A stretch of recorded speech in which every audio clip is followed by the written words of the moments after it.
absolutely. Thanks for being here. We had an idea to kind of show the flow of the nesting bird process in Wildnote, since nesting bird season's almost here. And we have found at the end of our Lunch and Learn series that a lot of times people want to stay on and see the product. And so this is an opportunity to do a little bit of a more expansive dive through the lens of nesting bird for today. We have a couple of more of these events coming up later in the year on different topics. And yes, I'm here with our fearless leader, Kristen Hazard, which is always a joy. Quick shout out for this fearless leader. She just received and was awarded the 2021 Environmental Business Journal Achievement Award for Industry Leadership.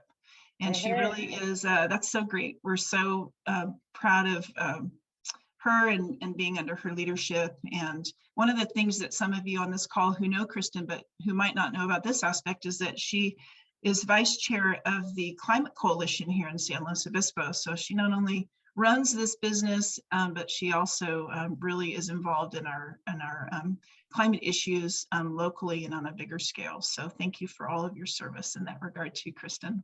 Yeah, so our city, San Luis Obispo, has made the bold claim to be net zero by 2035. And so it's very inspiring. And they put together a coalition of local yokels like myself to support them in that endeavor. So it's been a wonderful project to work on. Super cool. I am going to talk. So can you launch the poll, Kristen, or do I have to do that? Polls here. I got it. Launch. We're launching a little poll for you guys just to see what's up. We'll do poll results at the end. All right, so here's how this is going to work today is we are going to set up a nesting bird project. I've already set it up, so we're gonna walk through the setup that I did for this nesting bird project through the lens of like a utility project, so substation construction and pole installation lens. Possibly there's previous nests identified from a previous year that monitoring is going to continue on.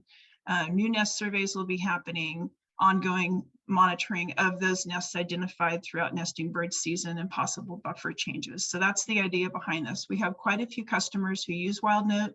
Lindsay Wilrick, who's on the call, is a pro at this, so feel free to chime in, Lindsay. In fact, I think I co-opted one of your forms to share just how you have taken charge of a form that we put in our library and completely modified it for your purposes. So let's dive into that. So let's get over to. Yeah, any feedback you want to give Lindsay in the chat would be great as a real leader. Absolutely.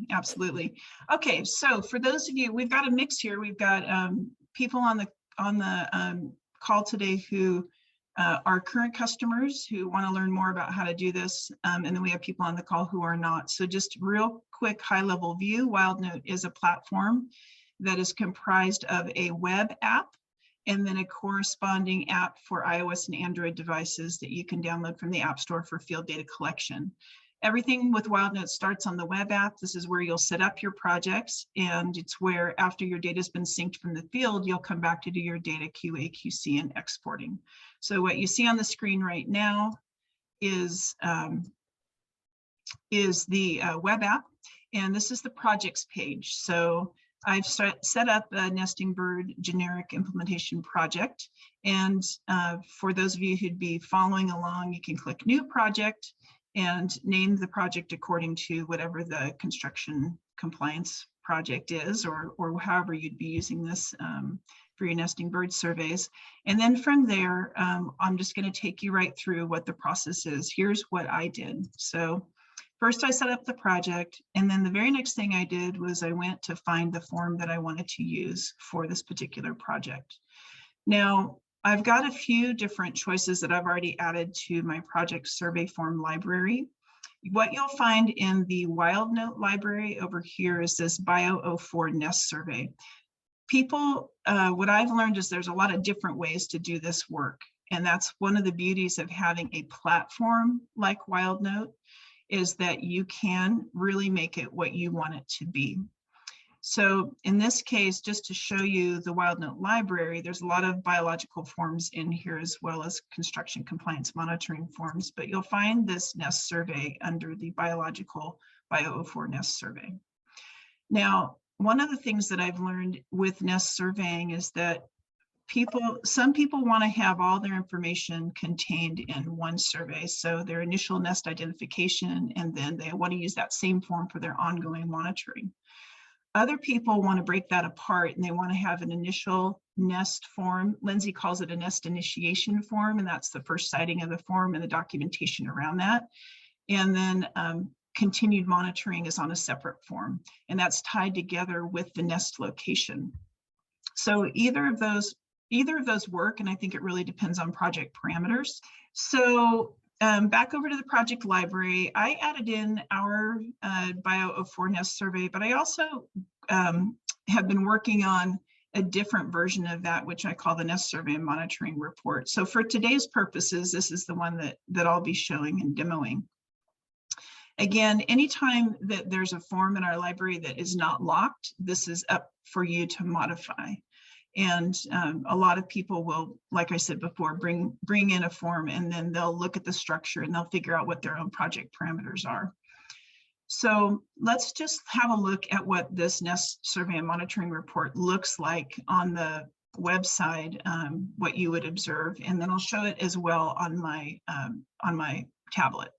So I'm going to go to project data surveys, and I'm going to pretend that I'm going to collect data here on the web. You can do that on Wildnote on this particular form.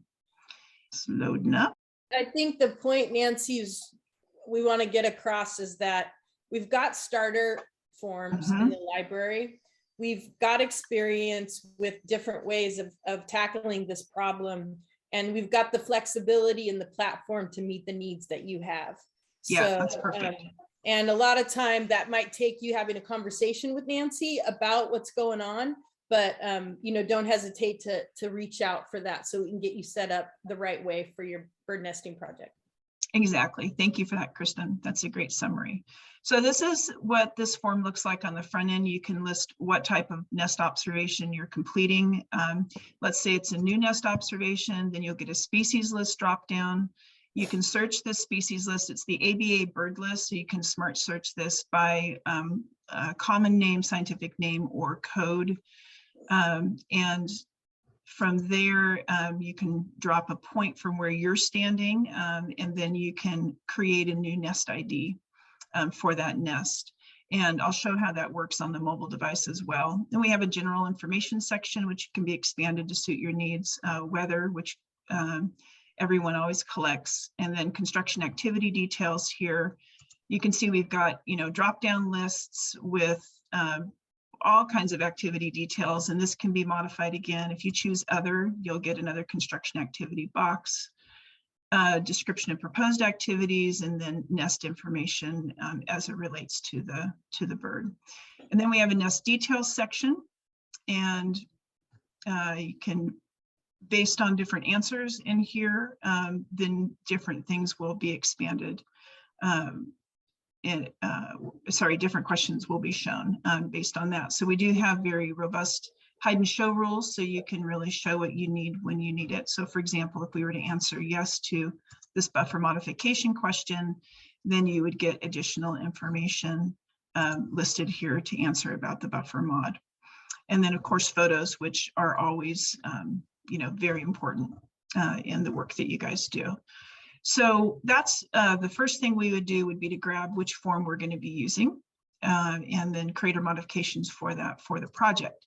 The next thing that you would do when you're setting up your project is you would identify which people are going to work on this project with you under the members tab. So if you already are using Wildnote, then everybody who is listed in your organization will appear here, and you can select who is going to join you and then give them the appropriate role for the data that they get to view on the project. And after you've selected your members, then you'll want to set up what exports you'll be using for a project. Now for nesting bird, I see people use 3 or 4 different kinds of exports depending on their deliverables to their customers. Typically, almost always, the standard compilation report will be used, which is a PDF export of the data, and I'll be showing what that looks like in a little bit. Also, you can use a KML export if you want to display where the nests are. And we've just rolled out recently, probably in the last 6 months, the ability to tag the data that you want to show in the KML, and the ability to identify what piece of data you want to be the label in the KML. And again, I'll show that in just a few minutes. Tabular export if you want to do a pivot table of your data. And then the only other one I was thinking that might be useful is if you are using ArcGIS tools, you might want to have a geodatabase export. And so to do that, if that's already in your company library, you can grab it from there, or you can always go to the Wildnote export library, and you'll find a section called Geospatial. And then you can pick the GDB export and just add that to your list of export types. So that's the basic setup. There are other things in Wildnote that you can do. I think documents is something that is pretty common. If you have release to construction documents, those can be loaded under project documents for, you can add them here, and then those will be available to everybody working on the project so they can see that in real time offline on their mobile device in context to this. If you have buffer maps in Wildnote, we still are, from a mapping perspective, you can drop a point. We do not have polygons yet. So if you need to have a map that shows the actual buffers, then you could add that as a project document as well. So that's, and then that document will launch, whatever mapping tool that you're using. So if you're using Collector, it would, and you have that file type, it would launch Collector. So that's some things you can do with project documents. Let's see, another feature that you guys may or may not know about, I'll toss it in here. I think it's relevant perhaps for the timely nature that nesting birds monitoring needs is scheduling. I'm not sure if some of you are aware of this or not, but we do offer the ability to schedule out people to perform, their monitoring on a particular date. So if you know something's coming up and you want to assign work as a project manager to your team, you can do that through the scheduling tool. I'll just add to that, Nancy. Yeah. So we think that the combination of the project documents and the scheduling, and also putting helper text and conditional logic and pick lists and so forth in the surveys can really level up your ability to onboard new people coming in, or people that need to be trained by utilizing these aspects of the platform. Yes, great. Thank you, Kristen. All right, so then let me show you what this looks like on the mobile device. Okay, so once you've got your project set up, you're going to sync your iOS or Android devices with the Wildnote app. And then your field folks will collect their data. So let's have a look at what that looks like. So this is, I'm on an iOS iPad right now, and this is the same nesting bird project. So if we touch in there, then we'll see previously collected data down here and the opportunity to collect new data up here. So you just hit start collecting new data. And this is what the form looks like on the mobile device. All of the sectioned information comes in collapsed. So these are expanded. You can expand and collapse these as needed and kind of get them out of your way if you don't need them. When you are out doing, say, initial nest observation, so if we pick new nest identification here, we'll be able to select a species. Let's pick another red-tailed hawk here. And then you'll want to, you can drop a point for where you're standing, and then you'll want to name the new nest. So that's under here for nest ID. So these are nests that have already been named, and it's good to have a standard around the way that you name nests. And I put in some helper text for this form to put in the code, the date that the nest was identified, and then the initials of the person who identified that. But it really, you can completely customize that to suit your needs.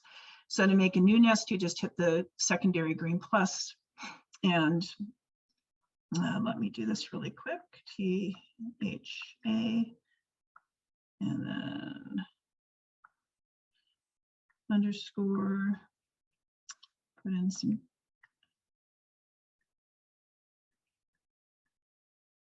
All right, and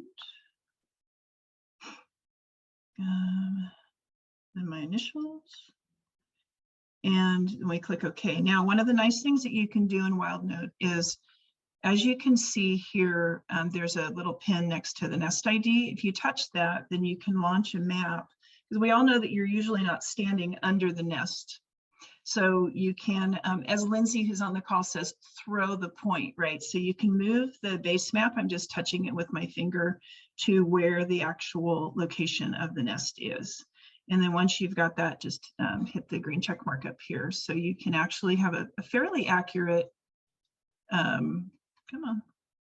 fairly accurate location that way by from where you're standing. And so some people like to have both a dropped point for where they're standing when they observe the nest, and then also they can get a fine tune on where the nest actually is. So, so that's how you do that piece. And I'm going to put this in draft so I can save and exit this without filling out anything else. And then let's go back over to the web. So I want to show you a few. It's 11:20, so we're doing okay on time, which is great. So I want to talk about one other thing that I missed a second ago, and that is locations. So what happens when I just made that new location is when I sync this, and I'll do that right now, that location is going to show up on our locations list, which is here. Now, if you're doing a general, excuse me, construction monitoring project, you might want to leave this label as locations for other general things. But if this is only for nesting birds, we can actually update this locations label to nest, to the word nest. So I'm going to do that first, because it makes it kind of handy in the system that proliferates in other areas by changing this label. So I'm going to change the location to nest and save that. And you'll see in this drop-down list here that now its word is changed to nests. So here's all of the nests that we've identified. And this is the one that I just did. And it's the second of the red-tailed hawk nests. So I'm going to actually edit that. And this is how you would edit a location on the web. So you can just click in here. And I realized I forgot my underscore here, so I'm going to fix that up. And I'm going to put a 2 here as the second raptor that identified of that species, and then save that. And that'll update the data set. And then if we come over to project data surveys, we can see this data, and these locations show up here under the nest list. So you can track which nests you have on this side of the platform. So once you've collected your data, you would come over to project data surveys, and you can look at this information. Now, another tool that you can implement on the actual underlying form is something called flagged answers. So I know I have learned from all of you who do this work that, you know, when a buffer modification needs to be made, that's something that needs to be acted on very quickly. So in our form, we had a question about, was a buffer modification needed? So a yes answer on that could be a flagged answer, and that would show up in our issue tracker. And that's under project data dashboard. So anytime there's a yes answer, that would show up here. Flagged answer is yes. You can click this survey ID to go in and see the details, and then run a buffer report if you need to send that off to whoever needs to make those changes. So that's a nice way to, as a project manager in the office, really keep track of what's going on during the day. So Nancy, there's a little bit of chat action. First, Vivian Sam had asked if you could move the point around to the nearby location, and quickly said thanks, because I think you showed that with the map view. And then Lindsay says, so the set location in map view will be where you threw the point. And then she says, so the GPS point taken in the location portion of the main menu is where you were standing or where you moved the point. So back to the project locations. Yeah, that point is either where you dropped it originally, or if you decided, I like this new terminology, to throw the point, then it would be that spot, right? Correct. Yeah, that's correct. In fact, thank you for saying that, Lindsay, and for reading off those chat comments. Within Wildnote, if you hit the 3-dot menu from the project, then you can go into map view, which is very handy. And you can actually see both your dropped points and your locations, which are your nests. So if you have that implementation where you're dropping a point where you're standing and then you're modifying the point where the nest is created, then you would see both of those, and you can toggle those on and off. So if you hit the 3-dot menu again, you can turn off dropped points, so you only see your project locations, you only see your nests with their identification there. And the other pro tip from the techie robot brain, anytime you're wondering what to do, look for a 3-dot menu somewhere, and you'll see a menu that often will give you a kind of like, oh, this is what I can do in this page. Yeah, additional features of that page. Now, another thing that you can do if your field work is where you have connectivity, so maybe you've got probably not Wi-Fi, but you maybe have cellular connectivity, you can query the database for previously collected data.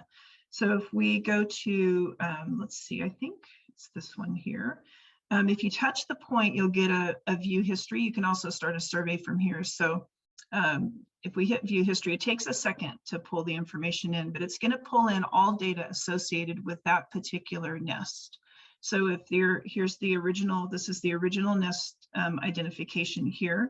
So if you need to see that information, then you can query the database as long as you have connectivity when you're in the field. So that's a really nice feature.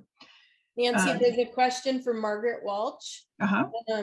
In map view, if you're going to be working offline, do you need to pre-download the imagery? Also, can you import a project boundary into map view? I would love to say yes to the second question, and I hope to be able to say yes to that at some point this year, bringing in, and Kristen, you might comment more on that, but it's certainly on our roadmap nearer term to switch our mapping over to where you can establish your own base map and then also bring in layers. So you'd be able to bring in boundary layers, etc., and then overlay points on top of that. Our initial implementation of that will probably not have the ability for you to draw lines and polygons, which is what my understanding, but at least we can bring in those boundaries for you for your projects. Yeah, so that's something we're working on. Go ahead, Kristen. Oh, just the map view currently is a Google map, and it will cache the imagery if you're online, but if you do end up in a spot where you hadn't cached the imagery, you would not see the satellite behind it. That was part of the first question there. Yes, exactly. So if you're completely offline, then you'll see the dropped points, but you won't see the imagery. That is correct. But like Nancy's saying, our first implementation of better mapping is to allow you to bring in offline based maps so that you can go ahead and cache your own view you want for the satellite imagery, and then bring in boundaries through layers. So that is on the roadmap for this year. Jeffrey Elliott says the 3-dot menu can be called a kebab. Ooh, I didn't know that. I knew the hamburger menu, but so thanks, Jeffrey. I learned something new today. And then Lindsay says, so if we want our nest location where it is in the field to be the same as drop point, we will have to overwrite our GPS point in the main location menu so they match. I'm wanting to avoid having 2 locations associated with one nest. Caused issues in the field this year. In that case, I don't think I would suggest a dropped point. I would just use the new nest location as your only point there, Lindsay, and just get rid of the concept of a drop point for that nest. Right, Nancy? Yeah, that's what I would say as well. Mm-hmm. Yeah. The other thing that you can do in this mode, and you might have spotted it when I was in there before. So let's say that you've already identified a nest and you're going back for a monitoring session. You can start your survey from the map view. So you can just touch that pin and then start survey, and then choose which one that you want to use, and then just click that.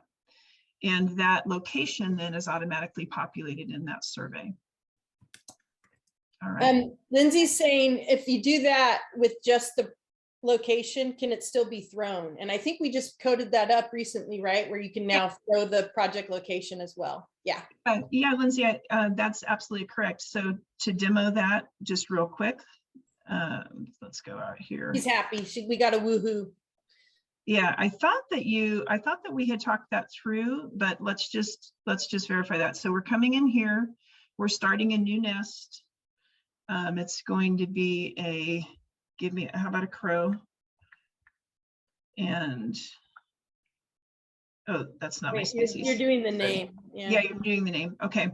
I don't know the codes. So for now, go with me on this. Crow is going to be the code. I'm sure that that is not correct, but I'm not an avian biologist. So we'll call it that and we'll put in our date.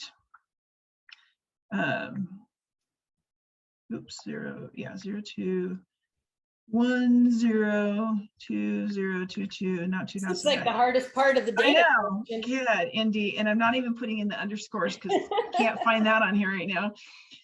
Okay, so we're done with that, and Pick the plus. What did I do? Oh no, I just did it wrong. Sorry. You were searching. Yeah. Yes, I was searching. That's a little trap. That's a trap for young players there. I was searching. So I only do this with new location when you see that. Sorry about that, you guys. And then, what did I just do? It's like it didn't paste. Why don't you just put like an in? There we go. We got it. Yeah. Okay. So here we are. We've just put in a new nest ID. If you touch this pin right here, okay. Lindsay does that all the time where she searches instead of clicking the plus. When we touch that pin right there, it'll take us into here. And now my finger's on the screen right now, moving this around. She's now throwing the so my location's where I am at with my house right there. And then I'm throwing this up here. This is where my crow nest is. So now we have the new coordinates for that. So when that syncs, that'll have that particular location. Hopefully that makes sense. Does that make sense, Lindsay? Yeah, that was all good. Right. Cool. Okay, so then back over to here. So we talked about the ability then to flag answers. So that's another feature of the platform. So let's look at data QA/QC and exporting. So data QA/QC, you can go into the surveys list and look at your individual surveys by just clicking here. You can click review, you can click edit, see what that information looks like. You can also do data QA/QC through editable grid, which will give you a pivoted view of all of your data. So if we go here, you'll see all of the information. You can click over to nest buffer, see which nests needed to have buffer changes. You can modify some information right from this view. Any typed information that would be like notes, those kinds of things, you could, those are editable right here. So anything here you can edit that is text, and that change will be reflected in the underlying data structure. So this view is very helpful if you wanted to review multiple surveys that came in over the day or the week or the month or whatever. You can see it all together in more of a grid format versus the one by one in the other view. Yeah, another reason that this can be really helpful is you can sort by the project location, which is that nest name, right? And so that at some point in your monitoring season, you might want to be gathering up all of the details around a particular nest. So this is a great place to come and be able to resort that list and grab everything having to do with a particular nest ID. Okay, and then these survey IDs are hot links, and these will open these surveys in new tabs in editable views. So that's a very handy thing as well. So if there's further edits that need to be made. So you'd go through. Peterson asks if there's measuring tool in the map portion of the app. Nope, no measuring tools. Really, we've just got the basic light mapping at the moment with our Google Maps implementation. But once we bring in another real mapping provider, those kinds of things will start to be available to us. Right on. Great questions, you guys. Thank you. I saw chat just popped up again there. Kristen, just keeping you busy. Once your QA/QC is completed, then you can run through to your exports. So if we go to the export window where we set up our already set up through project admin exports, the exports that we wanted to have available to us. So you can come over to here and then run any exports that you want. And you can run your exports either by, so I'm going into the standard compilation just to talk about a couple of things that may be, oh, okay, we got it, that may be of interest. A couple of different, we call these parameters for exporting that might be of interest to people. One thing that you can do is if you're running a group of nest monitoring reports, you can sort them in particular ways. You could sort them by survey date first and then the nest ID. You could sort by nest first. So all the nest information for a particular nest will be grouped together with a secondary sort function as survey date. So whatever kind of works for your output, you've got some choices around that. You can also run just filter by a specific nest. So if you were just gathering up information for a particular nest, you can pick that in the filter by nest drop-down list and then just get the data associated with that particular nest. Another feature that I've seen some people use is our tagging feature. So on the underlying nest form, you can tag data to be exported together. So for example, if you just wanted to, let me get a template in here. If you just wanted to run the portion of the nest report that pertained to the buffer modification to give that off to somebody, then you could select the buffer mod tag if you have tagged it that way and then just export that information. So that can be a really handy tool, actually. So that really makes one template very usable in a lot of different ways to output the data, depending on what your deliverables are and who needs to receive that information. So that's an option as well. And just scrolling down here to see if there's any other information that would be particularly relevant to this. Those are the map. What about showing the map point, the dropped point? Did I miss that? Oh yeah. If you are using a lat long question in addition to the project locations, the lat long questions, you have the opportunity to show the data in the map when you're running the export. So it's a little mini map with where the point is. So you can include that in your exports as well. And that, of course, well, moving on from that. Okay, so I've run a couple of exports that I wanted to show you folks. Let's see where we're at here. The first one is our standard compilation report, and I did do a filter based on this particular nest, this RTHA nest. So this has our initial, you can see that this is the initial new nest identification and the information about the red-tailed hawk. And then as we scroll down, we've got, our photos attached at the bottom here. And then as we scroll down here, we'll see that this next report is for the same nest. And in this case, this is ongoing nest monitoring. So this is our next monitoring event. And again, this concept of workflow can be very modified to suit your specific needs. So you can see this information is down here. And now at this point, this nest is fledged. Fast forward in time, and you can include those photos there.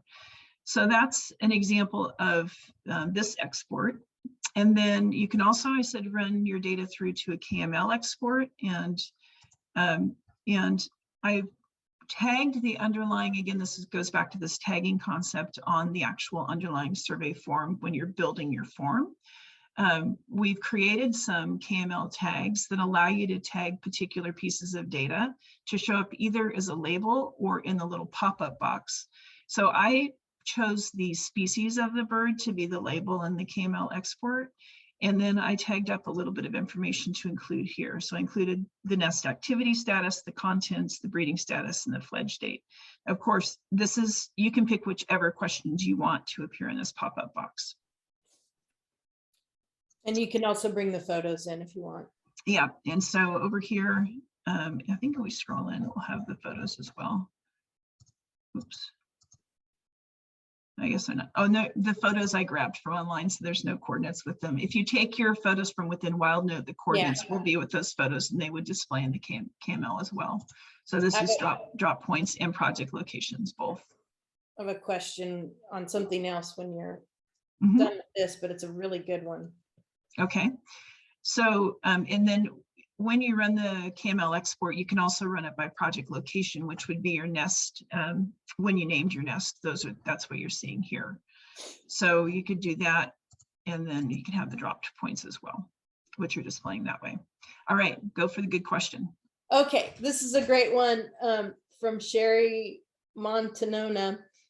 When do we get AI predictive modeling and BMP recommendations based on positive identifiers? I love it. Go, Kristen. This Kristen's crazy idea segment. We're Okay, already so there. what I want to know, Sherry, isn't all that defined at the permit time, or is that because we kind of come in after the permit and help with the monitoring? But it sounds like maybe I'm misunderstanding the timing of that. Is that right? I wonder if Sherry's not if you're doing an EIS. Okay, interesting. Okay. Yeah, so if you can send us the algorithms, Sherry, we can make it happen. That's a great idea. I love it. I love it. Yeah. All right. Let's see here. Back over to here. Got this in the way here. Oh, this was let's see here. There we go. Back into here. Another feature that gets used in these times, that can get used in these times, is our search feature. So if you're doing a long-term monitoring project, you need to find information again about a particular nest, you can do that through search as well. So you pick your form that you're working on and you can select a nest that you're looking for all the data on, and then do a search down here. You can also search for particular, and then your search results come up down here. You can also search for particular answers to questions. So if you're looking for everything that needed a nest modification or a buffer modification, for example, you could search for that information as a yes answer. And you can do comparative searches as well. So if you're trying to include or exclude particular data sets, you can do that here. So it's a pretty robust search feature if you're needing to utilize that. And let's see, I think I kind of have covered all the basics of this. Are there questions? Yeah, other questions coming in?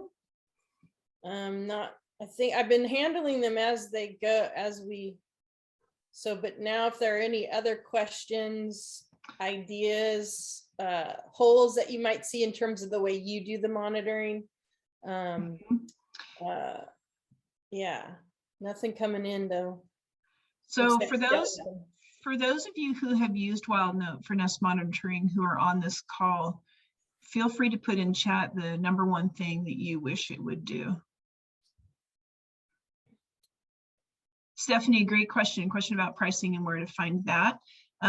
We need to get you in touch with Rini Punzi. She takes care, record tracks, Margaret. Rini Punzi takes care of all of our sales. Let me put in her email here and you can reach out directly to her. What's a record track? To keep track of yours, I think exactly where your location is. Yes, recording tracks. Mm-hmm. Meaning like as you walk or? Yeah, walk, exactly. Oh. Correct. Oh. I was using two forms to set location and track nest over time. Looks like your new form incorporated both actions. Can you make that example available so I can play with it? Yes, absolutely. Happy to do that. You bet. Oh, my dog's barking. I'm sorry. What capability does it have to analyze the success of different buffer sizes? Oh. So I guess you could be doing a query on buffer size and then reviewing the compliance narrative, the information basically that comes in with each survey based, because you can do a historical, you can kind of see all the data based on a nest, right? Nancy? Yeah.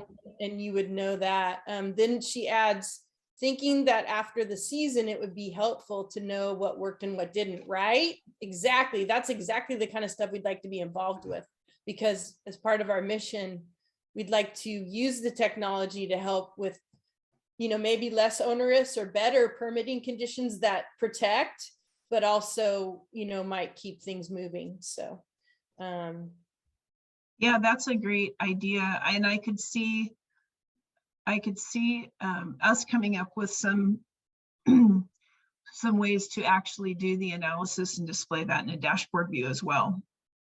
At least, pull together that information for the users. totally. Yeah. Those are great ideas. All right. Well, if there's no further questions, that's gonna. What about the poll, Nancy? Oh, the poll. See, that's why I need you here, Kristen. Oh yeah, that's right. Okay, so we need poll results. I don't see Stop it. the share. Poll results. All right, here we go. Will you be performing nest surveys this season? 63% on the call said yes, 31% are not sure yet, and 6% are no. And what nest survey documentation process are you currently using? 37% pen and paper, 17% Wildnote, 11% collector. It looks like between collector, field maps, and survey 1, 2, 3, we've got about 26%. So a quarter of the callers are using some kind of Esri tool. Fulcrum 9%, and an internal digital solution 11%. Very good. That's great. So for those folks, go ahead. Vivian asked, Vivian Sam, are GPS metadata recorded with the locations? Yes. Yes. Yes, they are. And as I mentioned before, with photos as well, if you're taking those photos from within Wildnote using your mobile device. So you'll get the GPS location with that too. Okay. And then Jeff, our Chief Revenue Officer, put his email address in the chat for anybody who wants to ping him about pricing information. Perfect. And Anita, the producer of these wonderful things, says she's curious about why the people, why are you here if you're not doing a nest survey? Was it to learn more about the platform? Just so we know how to do these in the future, basically. So yeah. And also, while we have you, feel free, if there's another topic you're interested in having a deep dive on with the platform, I'm happy to receive that input as well.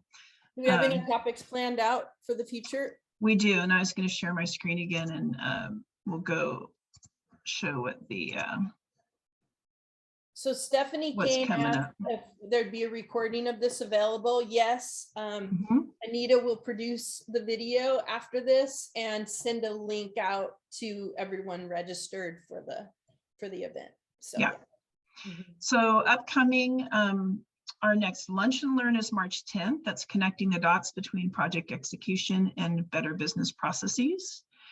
And then in terms of Wildnote Live on April 14th, we'll be focused on wetlands and using Wildnote for, it'll be a combination of using Wildnote for wetland delineations, but also using Wildnote for wetland restoration and ongoing monitoring work, and how you can take advantage of our tool. We have a new export called our Success Criteria Export, which helps people who are working in mitigation banking and those types of things where they're having to track ongoing success for a restoration site.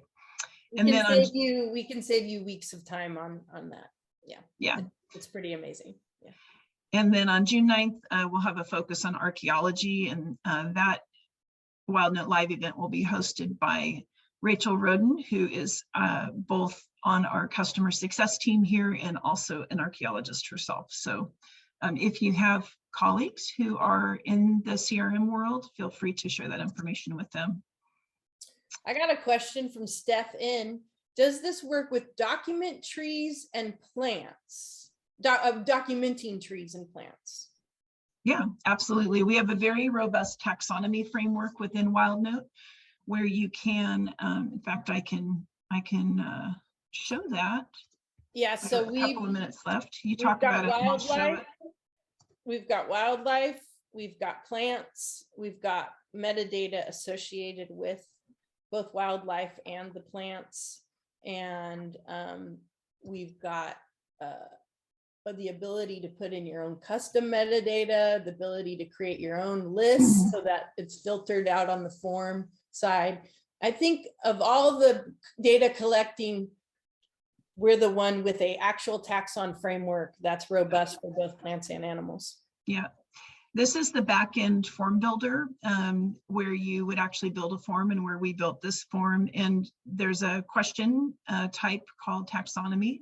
And this just gives you an idea of the different types of lists that are in Wildnote. So we just brought in the ITIS list, which is massive. It's all wildlife, right, Kristen, and invertebrates in Vertebrates and invertebrates. invertebrates and invertebrates in Northern Hemisphere, I think. Yeah. It's like, yeah. Mm-hmm. So that's come into the system, and we of course have the USACE Army Corps plant list. We have the USDA plant list from all 50 states. And then people are always bringing in custom lists as well. You can build your own sub list from our larger list. So there's a lot of amazing flexibility with that. And we're continually adding what we call metadata to our platform, which is, information about listing status for plants, native status or invasive status. All of those different kinds of things can be brought into the platform and then made available to you on an export basis. So it's very powerful that way. So absolutely, you can use it to collect information about plants and animals for sure. All right, any other questions? Bye, Brian. Thanks for joining us. We've got, he's here, but he's a pen paper map guy. So he's here just getting some information. And thanks, Steph, for joining us. Yeah. Thank you, Joanna. Kistner, nice to see you, Kistner. Yes, thanks, Johanna. Yeah, they know how to use the platform. Yeah. And we'll leave you with this image. Speaking of birds, Anita found this LinkedIn post today, which just cracked us both up. Amazing construction capabilities. Oh, wow, that's so cool. That looks like my life right now. How's it balancing? Perfectly balanced, exactly. All right. Awesome. Everybody, thanks so much for joining us. We sure appreciate it. Yeah. All right. Bye-bye.